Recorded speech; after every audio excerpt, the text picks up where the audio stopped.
제가 주보에 설교 제목을 막 보지를 못했는데 오타가 났어요. 오늘은 방금 읽은 욥기 1장 1절 말씀을 가지고서 하늘 아버지는 어디에 계시는가, 하늘 아버지는 어디에 계시는가라는 제목으로 욥기 1장 1절 말씀을 가지고 말씀을 전하려고 합니다. 오늘부터 앞으로 얼마가 되는지 정확하게는 모르겠어요. 계획은 있는 건 아니고 상황이 되는 대로다. 뭐 길게는 안 할 거예요. 워낙 욥기가 어렵고 무거운 주제라서 이거를 오래 하기는 힘들 것 같아서 오래는 하지 않지만 어쨌든 간에 감동이 되는 대로 또 여러분들이 은혜를 받는 대로다. 6개 말씀을 가지고 설교하려고 합니다. 욥기는 사실 제가 그 코비드 팬데믹으로 우리가 온라인 예배를 시작하면서, 그러니까 대면 예배를 중단하고 온라인 예배를 시작하면서 줌으로 성경 공부를 했던 말씀입니다. 그때 제가 첫 번째 강의를 욥기 어떻게 읽어야 하나라는 제목으로 강의를 했는데, 처음 줌으로 성경 공부를 하는 것이 저도 익숙하지 않았고 들으시는 분도 익숙하지 않아서 사실은 전달하는데 좀 어려움이 있었고요. 그 다음에 나름대로 그 팬데믹을 겪으면서 우리가 이 상황을 어떻게 이겨내야 될까 하는 심정에서 욥기를 선택했는데 너무 어려운 성경을 선택을 했어요. 그래서 제가 능력 부족으로다 제대로 전달하지 못하는 거예요.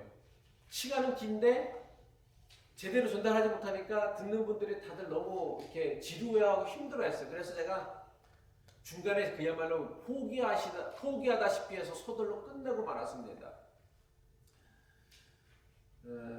중도에 포기한 욥기의 말씀을 제가 다시 설교하기로 결심한 데에는 지금이야말로 욥기의 말씀을 우리가 읽고 묵상하고 생각하기에 가장 적절한 때라고 제가 여겼고 감동이 되었기 때문입니다. 욥기는요, 인생이 자기 계획한 대로 순탄하게 이루어지는 사람, 승승장구하는 사람은요, 아무리 욥기를 읽어도요, 욥기가 전달하려고 하는 메시지, 또 욥기를 통하여서 깨달아야 하는 그 성경의 진리를 절대로 발견하지도 못하고 깨닫지도 못해요. 근데 언제 욥기를 읽으면 그 욥기의 말씀이 본인에게 아니면 우리에게 큰 깨달음과 도전이 되어지고 은혜가 되냐면, 아무리 노력하더라도 아무리 수고했는데도 자기 인생이 자기 뜻대로 되지 않을 때, 그래서 너무 낙심될 때, 절망될 때에 욥기의 말씀을 읽으면요, 이 욥기의 말씀이 비로소 여러분의 가슴에 와닿을 수 있고요, 욥기가 우리에게 주려고 했던 진짜 메시지를 발견할 수 있기 때문입니다. 지금 우리는 2년째 계속되어지고 있는 코비드 팬데믹 사태를 겪고 있습니다. 아직도 언제가 지나야 이 상황이 끝이 나고 예전과 같은 평범한 일상으로 돌아가는지 아무도 모르는 아주 고통스러운 상황을 지내가고 있습니다. 많은 과학자들이 코비드-19 팬데믹이 시작되어지자 도대체 이 팬데믹 사태를 일으킨 코로나19 바이러스의 발생 원인이 무엇이냐, 이유가 무엇이냐를 찾으려고 애를 썼습니다. 그리고 그것이 정말 우한에서 일어난 것인지 아니면 다른 곳에 일어난 것인지, 왜 원인을 찾으려고 했느냐면 원인을 알아야 바른 대처, 바른 어떤 그 대응을 할 수 있기 때문이에요. 그런데 많은 과학자들이 지금까지도 이 코로나19 바이러스가 어디서부터 시작되어졌는지, 어떻게 사람에게 확산되어지고 전 세계적인 팬데믹이 일어나게 되어졌는지를 밝혀내려고 노력하고 있지만 여전히 정확하게 알려진 사실은 없습니다. 다 추측이에요. 가설일 뿐이라는 것이죠. 어쩌면 코비드 팬데믹이 끝날 때까지도 이것이 어디에서 어떻게 시작되어졌는지를 모를 수도 있을 것입니다.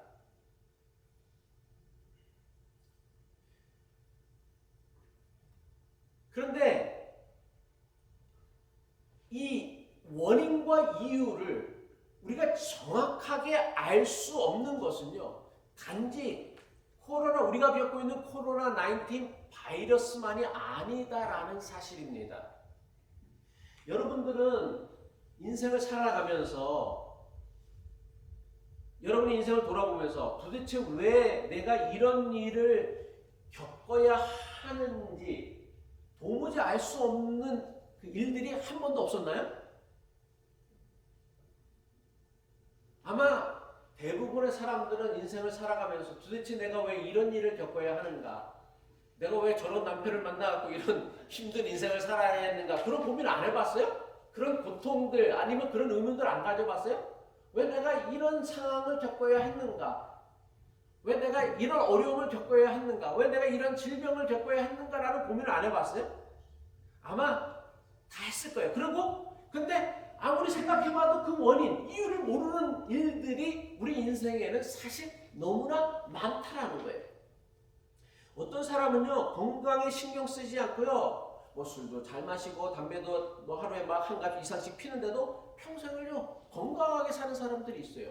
근데 어떤 사람은요 늘 건강에 신경 쓰고 먹을 거 신경 쓰고 뭐 어떤 몸에 건강에 나쁜 것이라면 아무것도 안 하고 운동도 열심히 하는데도 온갖 병을 예상치 못한 병을 겪고 어려움을 겪는 사람들이 있습니다.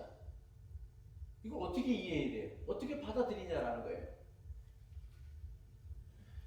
이건 그나마 나아요. 이것보다 더 심각한 문제가 있습니다. 사람들 중에는요, 태어나면서부터 자기가 원하지도 않았음에도 불구하고 뭐를 갖고 태어난 사람들이 있어요? 신체 장애를 갖고 태어난 사람들이 있어요. 신체를 갖고 태어나면요, 태어나는 본인도 인생이 괴롭지만 그 아이를 평생을 돌보아야 하는 부모의 심정은요, 더 아파요. 그래서 보통 장애아를 가진 부모들이 늘 소원같이 말하는 게 있는데 뭐냐면 자기 자식보다 딱 하루만 더 자기가 살고 싶다라고 다들 얘기를 해요. 왜? 자기가 아니면 자기 자식을 돌보아 줄 사람이 세상에는 아무도 없다라고 생각하기 때문이에요. 물론 어떤 경우에는 임신 중에 엄마가 실수했거나 여러 가지 문제가 있어서 장애아로 태어나는 경우도 있지만 대부분의 경우는 사실 장애아로 태어나는 이유를 모르는 경우들이 훨씬 더 많아요. 요한복음 9장을 보면요, 예수님께서요 길을 가시다가 날때부터 소경되어진 사람을 만나게 되어집니다. 예수님의 제자들이 날때부터 소경된 사람을 보더니 뭐라고 얘기를 하냐면 요한복음 9장 2절이죠. 제자들이 예수께 선생님, 이 사람이 눈먼 사람으로 태어난 것이 누구의 죄 때문입니까? 이 사람의 죄입니까? 아니면 부모의 죄 때문입니까? 이것은요, 신체적 질병이나 장애에 대해 당시 유대인들이 가지고 있었던 아주 전형적인 믿음이었습니다. 그러니까 자식이 장애를 갖고 태어났어요. 그러면 이들이 생각한 것, 유대인들의 믿음은 뭐였냐면 부모가 죄가 있었구나. 아니면 이 사람이 무슨 근데 아기는 뭐가 죄가 있을 일이 없잖아요. 그죠? 이제 태어났으니까. 그러니까 대부분 뭐예요? 부모의 죄 때문 아닌가라고 생각을 했습니다. 근데 이런 믿음이요, 이스라엘 종교 문화에만 있었던 것은 아닙니다. 아주 오래전서부터, 심지어는 지금까지, 지금은 없는 줄 알아요? 지금까지도요, 거의 모든 종교 문화에서, 종교 문화뿐만 아니라 일반 세상 문화에서도 어떤 사람이 장애를 가지고 태어나거나 불치병에 걸리면 이것은 반드시 누구의 죄나 잘못이 있기 때문이라고 생각한다라는 거예요. 근데 저는요, 이것이 매우 위험하고요, 잘못된 믿음이라고 생각합니다. 그리고 이것은 제 생각이 아니라 예수님의 생각도 마찬가지예요. 도대체 이 사람이 날 때부터 소경이 되어진 것이 누구의 죄냐라고 묻는 제자의 질문에 예수님께서 어떻게 얘기했어요? 너무나 단호하고 분명하게 말씀하시기를, 예수께서 대답하셨다. 이 사람이나 그의 부모가 죄를 지은 것이 아니다. 하나님께서 하시는 일을 그에게서 드러나게 하시려는 것이다. 무슨 뜻이냐면은 이거는 사람의 죄 때문에 일어나는 것이 아니라 우리가 알 수 없는 신비한 연약 하나님에게 속한 일이다라는 거, 우리가 알 수 없다라는 거, 너희들이 알 수 없다는 거, 함부로 이것을 이 사람의 죄다, 이 부모의 죄다라고 얘기해서는 안 된다라고 말씀하시는 거란 말이에요.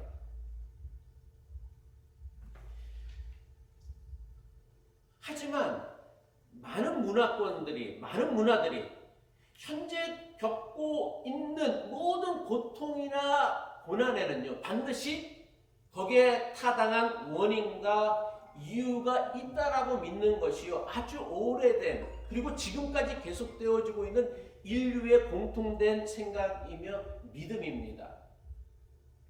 그리고 이것은 지금도 여전히요, 우리에게 막강한 영향력을 끼치고 있는 믿음이기도 합니다. 이것을 보여주는 몇 가지 중요한 우리 사자성어가 있는데, 사필귀정, 모든 일들은 바르게 원하는 대로 들어간다는 거. 그러니까 모든 일에는 그 일의 그 원인에 맞게 바른 결과, 그 원인에 맞는 그 결과를 이루어내간다는 거. 이것은 대표적인 유교의 사상이기도 합니다. 두 번째로는 인과응보예요. 인과응보가 뭐예요? 사람이 한 일에 대하여 그대로 보응을 받는다라는 것이 인과응보예요. 이것은 대표적인 불교의 그 사상이기도 하고 또 불교의 믿음이기도 해요. 세 번째, 상선벌악. 착한 사람에게는, 착한 일에는 상을 주고 악한 일에는 벌을 받는다라는 것. 이것은 대표적인 천주교의 교리이기도 해요. 그래서 보면은 그 천주 카톨릭의 4가지 교리 가운데 하나, 중요한 교리 중에 하나라고 합니다. 이처럼 사필귀정이나 인과응보나 상선벌악, 이것들은 다 뭐냐면, 우리가 지금 현재 겪고 있는 모든 고통이나 고난에 대하여 거기에는 합당한, 타당한 원인이 있고 분명한 이유가 있다라고 믿는 것을 보여주고 있는 우리 인간의 생각이고 사상이라는 거예요. 특별히 인생의 모든 일은요, 반드시 거기에 합당한 원인이 있다라는 인과응보.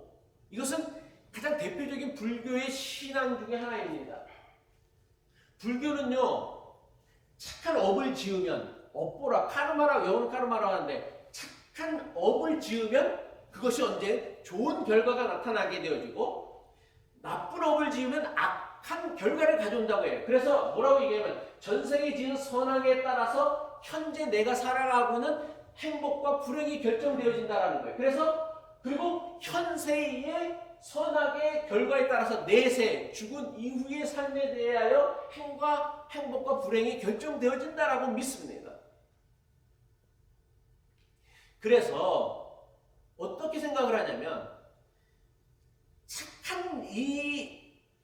착한 사람임에도 불구하고 불행한 일이 생겨요. 그 사람에게 자꾸만 불행한 일이 생겨요. 그러면 이 사람들은, 불교는 어떻게 생각해요? 저 사람은 전생에 업보가 있구나 라고 얘기를 해요. 그래서 불교의 구원은 뭐냐면, 지금 내가 착하게 살아가고 있음에도 불구하고 끊임없이 불행한 일을 겪고 있다라면 전생에 지은 일 때문에, 그러니까 전생의 업보를 어떻게 해야 돼? 없애야 되는 거예요. 지금의 선한 일을 통해서. 그래서 전생에 지은 모든 악한 업보를 다 소멸하게 되어지면 뭐의 지옥으로부터 벗어나면 윤회의 지옥으로 벗어나서 해탈을 하게 되어진다는 거예요. 이것이 불교의 가장 일반적인 구원론 중에 하나입니다. 그러니까 지금 내가 겪고 있는 악한, 불행한 일들은 내가 지금 문제가 없었다면, 나쁜 일을 하지 않았음에도 겪는 것이라면 전생의 악한 일, 전생의 업보가 있다라는 거, 카르마가 있다라는 거예요. 그래서 그 카르마를 다 해결해야지만 구원을 얻을 수 있다라는 거예요. 물론 기독교 신앙에서도요, 불교와 비슷한 인과응보나 업보 신앙과 대단히 비슷한 믿음이 있습니다. 그 대표적인 것이 무엇이냐면, 갈라디아서 6장 7절의 말씀, 사도 바울의 가르침인데, 자기를 속이지 마십시오. 하나님은 조롱을 받으실 분이 아닙니다. 사람은 무엇을 심든지 심은 대로 거둘 것입니다 라고 얘기하고 있어요. 사람이 무엇을 심든지 심은 대로 거둔다라는 바울의 가르침은요, 불교의 인과응보와 대단히 비슷한 믿음이라고 할 수 있습니다. 그래서 육체를 위하여 썩을 것을 거두면 썩을 것을 심으면 썩을 것을 거두고, 영혼을 위해서 생명의 것을 거두면 생명의 것을 거둔다라는 것이 갈라디아 6장 8절의 말씀이에요. 모든 일에는 원인이 있고 그 원인에 따라 결과가 나타난다는 것은 불교나 기독교만이 아닌 거의 모든 인류가 가지고 있는 매우 공통적인 믿음이다라는 거예요. 그래서 좋은 일을 하면 좋은 결과가 있고 나쁜 일을 하면 나쁜 결과가 있을 것이라고 믿습니다. 저는 이거 대단히 아이디얼하고 중요한 믿음이라 생각해요. 근데 우리는 이걸 어떻게 생각을 하냐면 우리가 누군가에게 착한 일을 하면 착한 일로 보상을 받을 것이다. 착한 일이 돌아올 것이다 라고 믿고 행동을 해야 되는 거예요. 나쁜 일을 할 때면 내가 나쁜 일을 하면 이것이 언젠간 반드시 나에게 나쁜 일로 돌아올 것이다 라고 믿고 행동을 하는 게 중요해요. 그게 인간공부의 본질이고요. 이게 상선보락의 본질이란 말이에요. 근데 우리는 어떻게 생각하냐면 내 인생에 나쁜 일이 생겼어. 그러면 내가 무슨 잘못을 저질렀나라고 생각을 해요. 그러니까 무슨 얘기냐면 무슨 일을 할 때 이것이 원인이 되어서 결과가 나타난다고 생각을 해야 되는데 우리는 결과를 보고 원인을 거꾸로 추측을 해낸다는 거예요. 그러니까 쉽게 얘기해서 내가 화가 나서 예니를 두드려 팼어요. 아무도 못 봤어. 근데 예니가 나한테 두드려 맞고서 울고 있는 거예요. 울고 있는 거. 그러니까 누가 와갖고서 엄마가 아니면 상준이가 와갖고서 예니를 보면서 너 왜 울게 될까? 아빠한테 두드려 맞았어. 그래서 상준이가 이런 거야. 야, 네가 맞은 짓을 했나 보다. 라고 얘기를 하는 거예요. 얘는 진짜 억울한데. 내가 화가 나서 감정이 컨트롤하는 데서 얘를 두드려 팬 것인데 우리는 뭐냐? 결과를 보고서 네가 맞은 짓을 했으니까 맞았겠지. 아빠가 어떤 사람인데 그럼 널 두드려 팼겠니? 아무 생각도 없이 아무 이유도 없이? 근데 사실은 아닐 수가 있거든요. 근데 이런 일이요. 우리 인생에 너무나 많다라는 거예요. 비일비재하다라는 거예요. 너무나 많은 사람이요. 우리는 그 원인이 무엇인지를 알지도 못하면서도 결과만 가지고서 저 사람의 원인, 무엇 때문에 저렇게 됐다라고 지레짐작 추측하고 생각한다라는 거예요. 또한 우리가 좋은 일을 하면 좋은 결과가 있고 나쁜 일을 하면 나쁜 결과가 있을 것이라고 믿는 것은요. 믿음이에요. 그래서 믿음이라는 거 이거는요. 그리고 그 믿음을 갖고 우리가 살아가는 거란 말이에요. 믿음이라는 건 뭐냐면 현실이 아니다라는 거예요. 그러니까 쉽게 말해서 인과응보나 상선보락은 사람들이 간절한 바람이고 믿음이지 실제 현실은 결코 그렇지 않다라는 거예요. 우리가 살아가는 현실은요. 좋은 일을 했음에도 불구하고 나쁜 결과가 있을 수 있고요. 나쁜 일을 했음에도 불구하고 좋은 결과가 있을 수 있습니다. 그래서 우리는 결과를 갖고 원인을 생각해서는 안 되는데 우리는 원인을 보지 못하니까 늘 결과를 갖고 원인을 생각을 하는 거예요. 판단을 하는 거예요. 함부로 지레짐작을 한다라는 거예요. 이게 우리가 갖고 있는 세상의 현실이고 우리가 갖고 있는 인생의 한계다라는 거예요. 욥기는요. 모든 일에는 반드시 타당한 원인이 있다라고 확고하게 믿는 세상과 사람들을 향하여 도전장을 내미는 매우 도발적이며 논쟁적인 성경입니다. 고대 유대인들뿐만 아니라 심지어 기독교인들조차도요. 어떤 사람이 살면서 인생에 어떤 큰 물질적인 복을 누려요. 그럼 뭐라고 생각할까? 저 사람이 하나님의 복을 받았다라고 생각해요. 뭐 때문에? 그가 누리고 있는 경제적인 풍요함 때문에 저 사람이 하나님의 복을 받았다라고 생각을 해요. 그게 하나님으로부터 온 것인지 사탄으로부터 온 것인지를 생각하지도 않아. 복을 받으면 잘 됐으면 성공하면 형통하면 이게 하나님이 주신 복이라고 생각해. 또 반대로 어떤 사람이 어려운 일 고통을 당하면 저 하나님이 벌을 받은 거야. 저 사람이 우리가 모르는 죄를 지어갖고서 하나님이 저에게 벌을 주셔서 저 사람이 저렇게 어려운 일을 겪는 거야 라고 얘기를 하는 거예요. 마치 나면서부터 속용된 사람에게 제자들이 저 사람이 나면서부터 속용된 게 저 사람이 죄입니까? 부모의 죄입니까? 라고 함부로 판정하고 단정 지었던 것과 똑같은 일들을 지금도 우리가 반복하고 있다라는 거예요.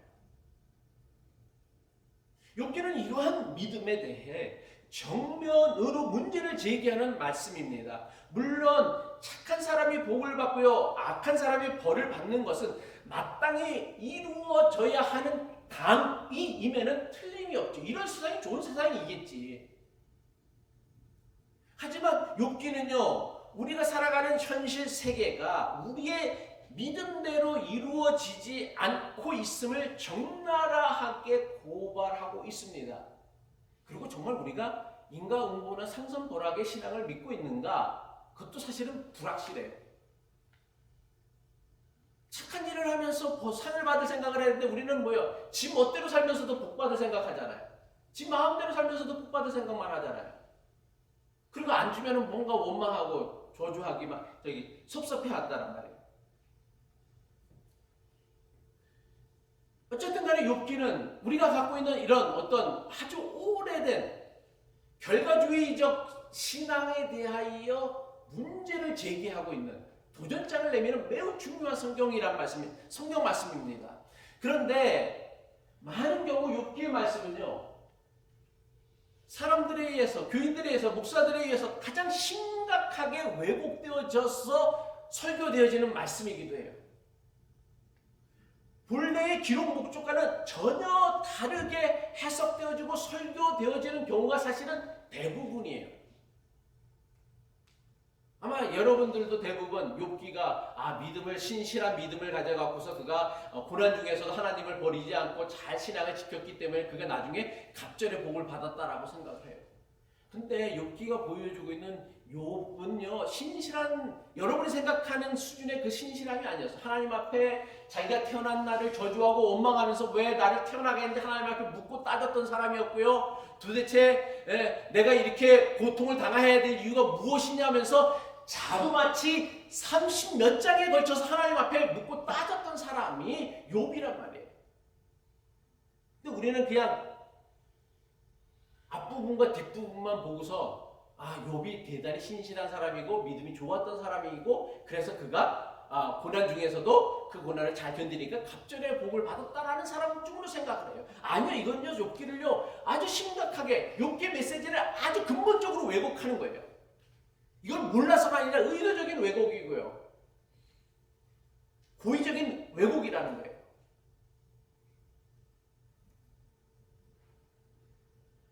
욥은요 도무지 그 원인과 이유를 알 수 없는 고난을 받으면서 자신을 세상에 태어나게 하신 하나님을 저주하고 원망하였던, 묻고 따졌던 사람이었어요. 그래서 욥이라는 이름의 뜻이 뭔지 아세요? 욥이라는 이름의 뜻이 하늘 아버지는 어디에 계시는가? 제가 오늘 설교의 제목으로 삼았던 하늘 아버지는 어디에 계시는가가 바로 욥이라는 이름의 뜻이에요. 그러니까 욥이라는 이름 자체가 뭐냐면 하늘 아버지는 어디에 계시는가?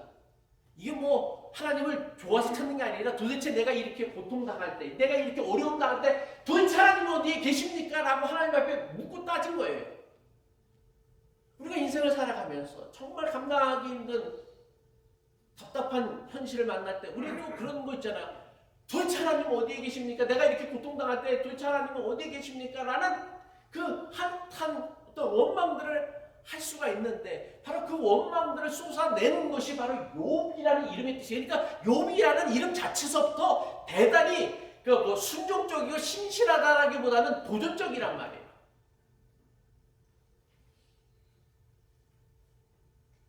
그러니까 욥의 존재 자체가요, 자신이 억울한 고난을 겪을 때에 도무지 자기를 도와주지 않는, 도무지 자기에게 은혜를 베풀어 주지 아니하는 그 하나님을 찾을 수 없는 그 하나님을 향한 애타는 외침이며 일종의 저항과 같은 거예요. 욥이란 존재 자체가요. 그렇다면 왜 대부분 사람들이 욥기를 본래의 메시지와는 전혀 다르게 엉터리로 해석하고 적용하는 이유가 뭡니까? 욥기가 진짜 전하려고 하는 욥기의 본문은 제대로 읽지 않고요, 욥기 앞과 뒷부분에 나온 이야기로만 욥기를 해석하고 적용하기 때문에 욥기는 크게 세 가지 구조로 되어 있어요. 서론과 본론과 변론이 있어요. 서론은 욥기 1장과 2장이고요. 이것은 산문체, 소설체로 기록되어져 있고, 본론은 욥기 3장부터 41장인데 이것은 운문체, 시로 되어져 있고, 결론은 욥기 42장인데 마찬가지로 소설체로 기록되어져 있어요. 근데 이 서론과 결론의 말씀은 무엇을 위한 말씀이냐면 욥기 3장과 41장의 말씀이고, 심지어 욥기 42장 결론의 말씀은요, 처음 욥기를 기록했을 때는 쓰여지지 않았고 나중 후대에 다른 사람에 의해서 애드된, 첨가되어진 성경 구절이다라는 것이 대부분 성경학자들의 공통된 의견이란 말이에요. 그러니까 우리는 욥기를 읽을 때에 욥기의 핵심 메시지는 어디에 있다? 본론에 있다라는 거예요. 서론도 아니고 결론도 아니고 본론에 있다는 거. 서론의 그 모든 그 산문체적인 그 이야기들은 뭐냐면 욥기 3장부터 41장까지 욥이 하나님과 욥의 세 친구들과 변론하고 논쟁하는 이야기들을 펼치기 위한 일종의 뭐랄까 세팅, 설정과 같은 이야기예요. 그런데 여러분이 성경을 어떻게 해요? 여러분 욥기 읽어보신 사람들 있겠죠. 욥기 1장, 2장 있고요. 3장서부터 40장까지 다 대충 읽어요. 왜? 어렵거든. 읽어도 잘 이해가 안 가. 사실은요. 시이기 때문에 시는 뭐예요? 메타포란 말이에요. 메타포는 메타포로 읽어야 되는데 메타포로 읽질 않고 그냥 문자로 읽으니까 도대체 3장부터 41장까지 아무것도 이해가 안 되니까 기억나는 건 뭐냐면 이야기로 되어져 있는 1장과 2장과 42장만 기억나서 아, 욥기를 이런 내용이다라고 생각을 한다라는 거예요. 그러다 보니까 욥기가 뭐예요? 원래 욥기가 전하려고 했었던 본래의 메시지와는 전혀 다른 엉터리 해석. 이건 엉터리도 이런 엉터리가 없어요. 그런 가짜 해석들을 하게 되어지는 거예요. 그리고 이런 식의 해석과 적용은요, 상식을 가진 사람이라면 그 누구도 이해하지 못하는 매우 이상한 해석과 적용을 하게 되어집니다. 지난 우리 시애틀 감리교 목회자 모임을 하면서 제가 욥기에 대한 얘기, 성경 공부했던 얘기를 하면서 이런 얘기를 하다가 어느 목사님이 이런 얘기를 하더라고요. 자기에게 딸이 있는데 고등학교 1학년이래요. 근데 고등학교 1학년짜리가 욥기를 읽었는지 아니면 무슨 성경 스토리북을 읽었는지 그 성경을 읽더니 자기한테 와서 이렇게 따지더래. 아빠 하나님은 사랑의 하나님이라면서요? 그래, 사랑의 하나님이지. 근데 사랑의 하나님이 어떻게 그럴 수 있어요? 자신 10명을 다 죽이고요, 그가 가진 재산을 다 잃게 만들고요, 그 몸에 종기가 나고 병이 들게 할 수 있어요? 그게 사랑의 하나님이 하실 일이에요? 그런 하나님이면 저는 하나님 안 믿을 거예요.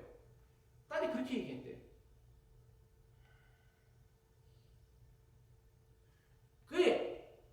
걔는 정직한 거 사실은요. 상식을 가진 거였잖아요. 한번 생각해보세요. 여러분이 자식을 10명을 하나님이 잃게 만든다라면 여러분 그 하나님을 믿을 거예요? 그래도요? 한 명은 잃을 수 있다고 그러지만 자식 10을 다 잃었어요. 재산을 다 잃었어요. 자기 몸에 온갖 종기가 나가서 도저히. 그런데도 여러분이 참고 믿음을 지킬 수 있는 사람이 있어요? 그게 현실적인 이야기냔 말이에요. 그리고 그렇게 지켜야만 갑절에 상을 받는다라고 한다면 저라도 그런 하나님 안 믿어요. 근데 교인들은요, 이걸 마치 대단히 상식적인 이야기처럼 받아들이고 있어요. 이게 상식적인 거예요? 아니요, 그렇지 않죠. 이야기는 뭐냐면 3장부터 41장까지 욥이 왜 하나님 앞에 원망하고 따지며 도대체 인생에서 이렇게 알 수 없는 고난이 생기는 것이 무엇인지를 알지 못해서 고통당하는 것을 찾기 위한 과정을 세팅하기 위한 설정이란 말이에요. 욥기는요, 신구약 성경을 통틀어서 가장 문학적이며 철학적인 성격이 가장 강력한 성경입니다. 그래서 욥기에 등장하는 욥이라는 사람은요, 실존 인물일 수도 있고 실존 인물이 아닐 수도 있어요. 이렇게 얘기하면 사람들이 깜짝깜짝 놀래요. 아니, 그러면 욥이 가짜란 말이야? 아니요, 그렇지 않죠. 그러니까 욥이 실존할 수도 있고 안 할 수도 있는데 그 앞에 나왔던 욥기 1장과 2장 그리고 42장의 이야기는 실제 얘기라기보다는 3장부터 41장까지 이야기를 펼쳐내기 위한 어떤 그 스토리를 위한 설정이란 말이에요. 실제 욥이 이런 일을 겪었다라는 것이 아니라. 그러니까 일종의 뭐냐면 어떤 전달하려는 메시지를 담아내기 위하여 저자가 선택한 전형적인 인물이라는 거예요. 그러니까 우리가 고전 장발장이라든지 아니면 노인과 바다 같은 것들 읽으면서 그 사람 속을 읽으면서 이 사람의 이야기가 내 이야기 같이 느껴지는 게 뭐예요? 그 시대의 전형적인 어떤 한 사람의 인물들을 설정을 해갖고 이야기를 풀어나가기 때문에 이게 만들어진 이야기이지만 이게 내 이야기 같이 들리는 거란 말이에요. 욥기도 그런 구조를 선택했다라는 거예요. 그래서 욥기를 신학에서는 뭐라고 얘기하냐면 시가서는 다른 말로 성문서라고 해요. 구약은요, 크게 역사서와 시가서와 선지서를 알 수 있는데 시가서는 뭐냐면 욥기, 시편, 잠언, 전도서, 아가서예요. 시가서, 성문서가 뭐예요? 문학이라는 거예요. 문학. 그러니까 어떤 메시지를 전달하기 위하여 만들어진 이야기를 통하여 우리에게 영적인 교훈을 주기 위하여 지어진 책이 성문서란 말이에요. 근데 이거를 문자 그대로 생각을 해갖고서 자꾸만 거기에 욥기 1장, 2장에 나와 있는 내용에 포커스를 맞추다 보니까 기독교인들은 대단히 이상한 사람이 되어지는 거예요. 대단히 가학적이고 지들도 지키지도 못할 일을 마치 그 믿음의 어떤 신실한 표상인 것 같이 생각을 하고 여긴다란 말이에요. 욥과 같이 살아가고 욥과 같은 경험을 갖고 신앙을 지킬 수 있는 사람이 세상에 몇 명이나 되겠어요. 아주 극단적인 설정을 한 거예요. 왜?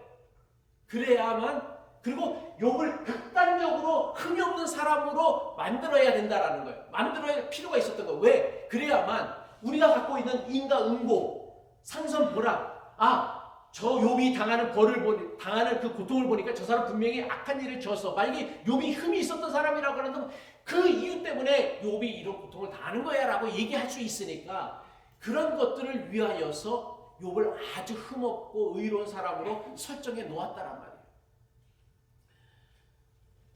중요한 것은요, 욥이 실존했던 인물이든 가상의 전형적인 인물이든 이것은요, 욥이 주는 메시지의 의미를 가볍게 하거나 훼손하지 못합니다. 오히려 저는요, 이 욥이라는 인물을 실존 인물로 이해하기보다는 당시 수많은 유대인들이 도무지 이유를 알 수 없는 인생의 고난으로 인하여 절규하였던 사람들의 문제를 다루고 있다라고 이해하는 것이요, 욥기를 이해하는 데 있어서 훨씬 더 도움이 된다고 생각해요.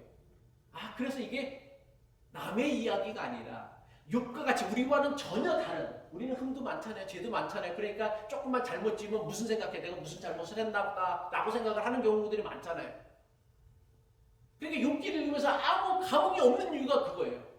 욥은 흠이 없고 완전하기 때문에 그가 당하는 고난은 우리의 고난과 다르다고 생각하는데, 그러면 우리가 조금만 죄를 줘도 하나님께서는 무조건 우리를 벌 주고 심판 주고, 그래서 뭐 여러분들이 갖고 있는 것처럼 흔히 교회에서 하는 것처럼 주일 예배, 주일 성수 안 하면 가다가 교통사고 나는 거, 하나님이 그런 하나님이냐는 말이에요.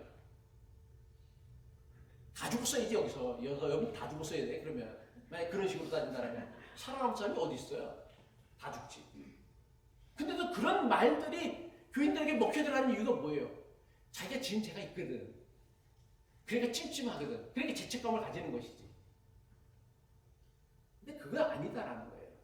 인생에는요, 알 수 없는 이유로, 우리가 이해할 수 없는 이유로 당하는 고통들이 분명히 있다라는 것을 보여주는 것이 욥기의 말씀이란 말이에요. 욥기는 이렇게 시작하고 있습니다.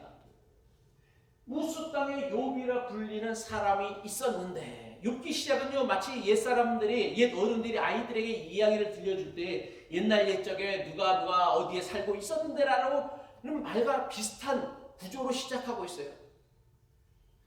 그래서 실제로요, 우스가 어느 땅인지는 아직까지도 신학자들의 연구에 의해서도 밝혀지지 않았어요. 그러니까 저는 이 우스라는 것이 그냥 상상의 땅이에요. 만약 이것을 구체적인 이스라엘 사람들도 알고 있었던 땅으로 생각한다면, 그리고 욥이 어떤 특정한 인물이라 생각한다면, 사람들은 뭐예요? 탁시에 포커스를 맞춰갖고서 그 사람이 정말 그랬을까, 흠이 없었을까, 그 생각을 한다라고. 어디 땅이었을까? 근데 우스 땅이 어딘지도 모르고 욥이라는 사람이 정말 어디 있는지도 모르는 그런 식의 설정과 구조를 가지고 욥기를 시작했던 것은요, 욥기가 전하려고 하는 메시지가 이 욥이라는 사람이 역사적 사실성에 있는 것이 아니기 때문이라는 거예요. 그렇죠. 욥이면 욥이지, 욥이라 불리는 사람이 있었다라고 이렇게 애매하게 쓸 필요가 뭐가 있겠어요.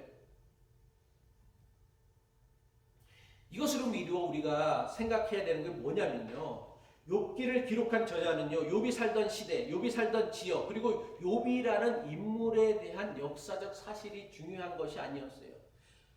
한마디로 다시 말하면 뭐냐면, 이건 본질적인 게 아니라 부차적인 거야. 그러니까 여기에 너무 신경 쓰지 마라. 그래서 이렇게 애매모호하게 두리뭉실하게 한 거야. 만약 그가 역사적인 실존한 분명한 이름이었다면 그 사는 지역과 시대가 언제였고, 그가 실제로 어떤 사람이었는지, 그리고 욥이라는 사람의 이름도요, 히브리어가 아니에요. 아카드어예요. 히브리인들이 쓰지 않는 이름을 갖고 있었다라는 거예요. 그렇게 할 필요가 뭐 있겠어요? 만약에 실존 인물이라는 것이 중요했다고 한다면, 뭐 다윗이나 사울 같은 경우는 실존 인물들이 중요하죠. 역사서니까. 근데 욥기는 그렇지 않다라는 거예요. 대신에 욥기는 이런 것들을 내 포커스를 맞추지 말고 욥기가 전하고 하자는 메시지에 포커스를 맞추라는 의미에서 이렇게 욥기를 시작하고 있어요. 그래서 욥기를 우리가 읽을 때 깨달아야 되는 것은 뭐냐면 욥이 받는 고난을 통하여 우리가 겪고 있는 고난을 새로운 관점으로 바라볼 수 있는 깨달음을 발견해야 되고 찾아야 된다는 거예요. 그리고 당연하다라고 생각했던 세계, 여러분들은 다 내가 지금 누리는 게 다 당연하다라고 생각을 하잖아요. 그죠? 근데 그 당연하다라고 누리는 세계가 어느 날 갑자기요 무너져 버리는 때가 있다란 말이에요. 우리가 불과 2년 전만 해도요 당연하게 여겼던 거예요. 뭐 여행도 마음대로 다니고 또 뭐 수만 명이 모여서 콘서트도 하고 야구장도 가고 했는데 그게 이제는 뭐예요? 당연한 일이 안 되어졌어요. 이게 당연한 일이 아니잖아요. 이제는요. 조심스러워야 되는 일이에요. 조심해야 되는 일이 되어졌다는 거예요. 그러니까 인생에는요 이처럼 당연하게 여겼던 세계들이 무너지는 때가 분명히 있다라는 거예요. 누구에게나 있다라는 거예요. 그럼 어떻게 돼요?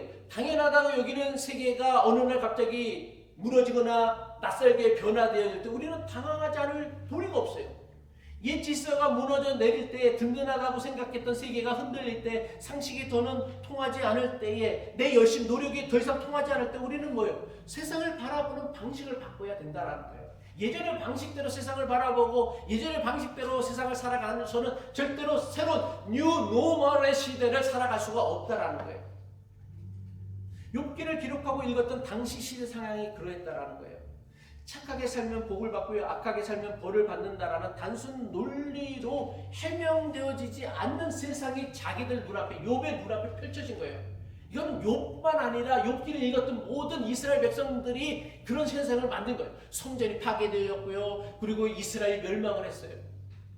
이게 받아들여져요? 하나님이 택하신 백성이라고 했는데 하나님이 거하신다고 한 성전이 이방인들의 손에 의해서 무너지고요, 이런 것들을 다 목격해야 되는 거예요. 당연하다고 생각했던 모든 세계들이 다 무너져 버리고 만 거예요. 예전의 방식, 예전의 신앙을 갖고는 절대로 그 위기를 우리는 겪고 이겨낼 수가 없다라는 거예요.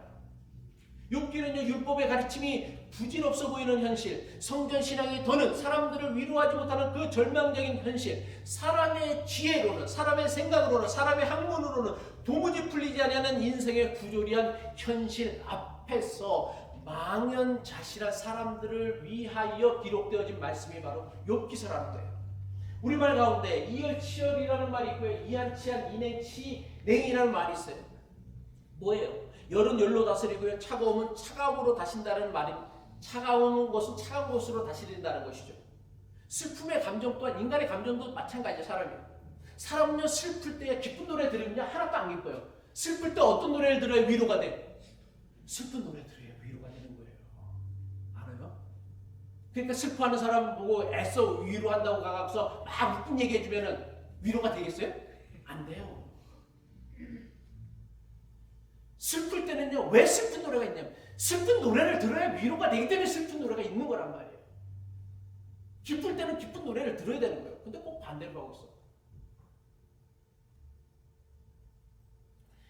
인생도 마찬가지예요. 예상치 못한 인생의 고난이나 역경으로 고통받는 사람들은요, 욥기를 읽다 보면요, 연민과 비슷한 감정이 일게 되어지고요, 어느 사이에 자기 삶의 무게가, 고통의 무게가, 고난의 무게가 조금은 가벼워지고 있다는 것을 분명히 저는 발견할 수 있을 것이라 믿습니다.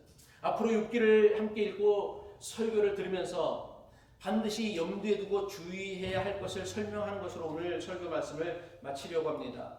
욥기를 읽고 해석하고 적용할 때 우리가 가장 조심해야 될 것은 무엇이냐면, 함부로 하나님의 입장에 서서 욥의 고난을 이해하려고 하지 말라는 거예요. 판단하지 말라는 거예요. 욥은요, 땅에서 벌어진 일 때문에 시련을 겪고 있습니다. 문제는 그 시련이 어떠하다는 거예요. 부조리하다라는 거예요. 불합리하다라는 거예요. 이해할 수 없다라는 거예요.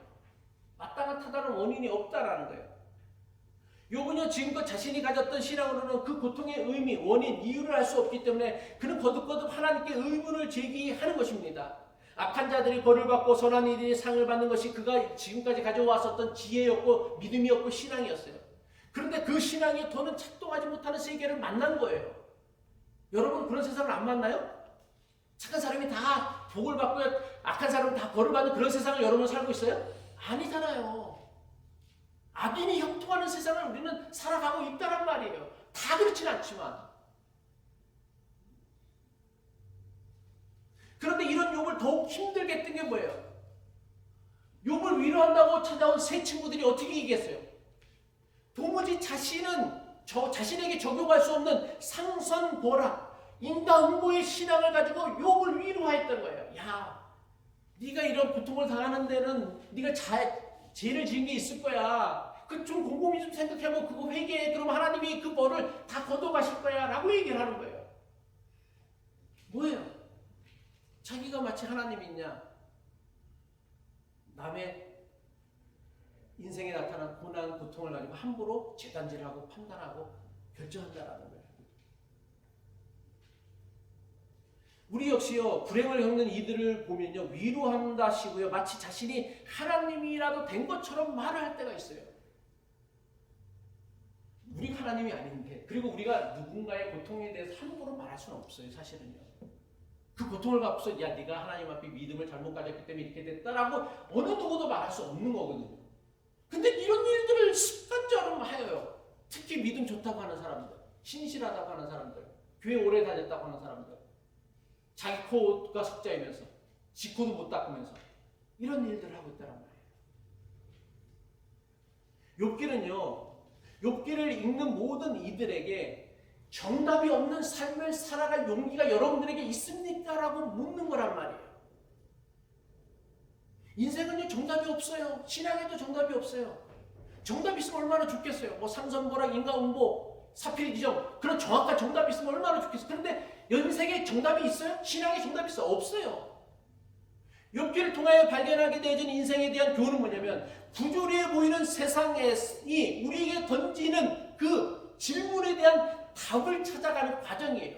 근데 그 답은요, 사람마다 다 달라요. 대답이 들리고 여러분 답이 틀리다라는 거예요. 다르다라는 거예요. 근데 내 답을 갖고 여러분에게 적용할 수가 없는 거예요. 나는 내 신앙의 답을 찾아가야 되는 거고, 여러분 각자의 신앙의 답을 찾아가야 되는 거예요. 제 설교가 도구마가 되어져서는 안 된다라는 거예요. 이건 내가 깨달은 것이지.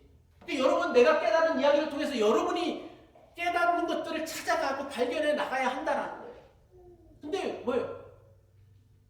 교인들이요, 생각하기 싫어요. 고민하기 싫어요. 그냥 누가 정답을 떠먹여 줬으면 좋겠어. 목사가 주는 그 설교가 정답인 줄 알아. 아니요, 그렇지 않아요. 저도 겨우 대포도 못 닦고 있는데 무슨 제가 남의 인생에 대해서 정답을 얘기할 수 있겠어요? 제 인생의 정답도 못 찾고 있는데. 인생에서 모두에게 혹은 모든 경우에 들어맞는 답은 없어요. 수학이나 있지. 인생은 수학이 아니에요. 인생에는요, 그리고 신앙에는요, 정답이라는 것이 없기 때문에 끊임없이 자기만의 답을 찾아가는 게 인생이고 신앙이에요. 욥기는 바로 이런 질문을 우리에게 도전을 주는 거예요. 도무지 이 부조리한 세상을 살아가면서 너는 어떻게 살아가야 되느냐, 어떻게 살아야 되느냐에 대한 너의 답은 무엇이냐, 네가 찾은 길은 무엇이냐를 묻고 있는 거고, 그걸 찾아가는 여정의 길이 바로 욥기를 읽는 이유라는 거예요. 당연의 세계가 속절없이 무너질 때에 세상은 불안정해집니다. 그러나 우리가 알아야 될 것은 뭐냐면, 당연의 세계는 없다라는 거예요. 그럼에도 불구하고 우리 인생은 어떻게, 당연의 세계는 없으니까 인생은 다 망하고 무너져야 되냐? 아니요. 그래도 인생은 계속 되어져야 됩니다. 우리는요, 욥기를 읽으면서 욥에게 닥쳐온 고난의 이유를 찾는 것에만 초점을 두려고 해요. 하지만 이것보다 더 중요한 것은 뭐냐면, 도무지 이해할 수 없는 고난 속에서도 우리가 살아가야 할 이유가 무엇인지를 찾는 게 중요해요. 이건 우리도 마찬가지예요. 내 뜻대로 내 인생대로 안 되니까 인생 망했어. 이번 생은 글러먹었어. 죽어버리자. 포기해버리자. 아니, 그게 아니라 이런 부조리한 뜻대로 되어지지 않는 세상 속에서도 내가 이 세상을 살아가야 할 이유가 무엇인가를 찾아내가는 과정이 바로 욥기를 읽는 것이고, 이것이 신앙의 과정이고 믿음의 과정이다라는 거예요. 물론 우리 모두에게 대단히 어려운 일이겠죠. 말씀을 마칩니다. 욥기를 읽는다라는 것은요, 세상에 던져진 유한한 존재로서 우리의 삶의 부조리한 실상과 정면으로 마주치게 되는 매우 위험한 일입니다.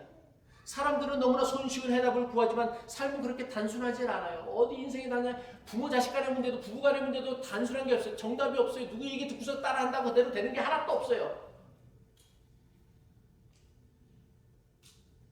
해보세요. TV에서 나오는 뭐 유명한 강사들 얘기 듣고 따라서 한번 실천해보세요. 그대로 되나? 하나도 안 돼요. 그건 그 사람의 케이스에만 맞는 거란 말이에요. 지금까지 살면서 단 한 번도 하나님 도대체 어디에 계시는 것입니까? 절규하며 기도해보지 않았던 사람은요 절대로 욥기를 제대로 이해할 수 없습니다. 도무지 이유를 알 수 없는 인생의 고통 앞에서 저는요 섣불리 쿨한 척, 신실한 척, 괜찮은 척 하지 마시기 바랍니다. 쿨하려면 쿨하고요. 쿨하지 못한데 쿨한 척을 하지 마세요. 신실하려면 신실하고요. 신실하지 않은데도 신실한 척하려고 하지 마세요.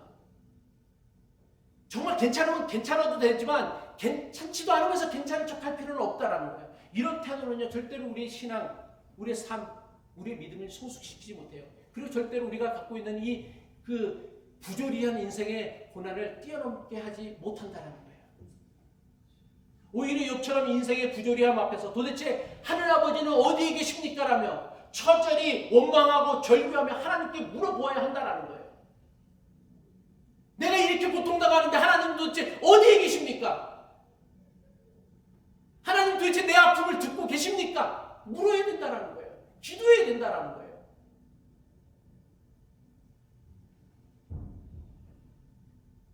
그래야만 비로소 우리는요 인생의 부조리함을 뛰어넘는 초월의 세계를 발견할 수 있을 것입니다. 바라기는 이 부조리한 인생을 살아가면서 살아갈 이유를 찾아내시기 바라겠고요. 그 살아갈 이유를 찾는 것은요 세상을 봐서는 절대로 인생을 살아갈 이유를 찾기가 힘들어요. 초월의 세계를 볼 수 있어야 됩니다. 바라기는 여러분의 닫혀진 눈들이 열려져서 세상에 보지 못하는 우리가 이전까지 보지 못했던 그 초월의 세계를 볼 수 있는 은혜가 저와 여러분의 신앙의 여정에 충만하기를 주님의 이름으로 간절히 축복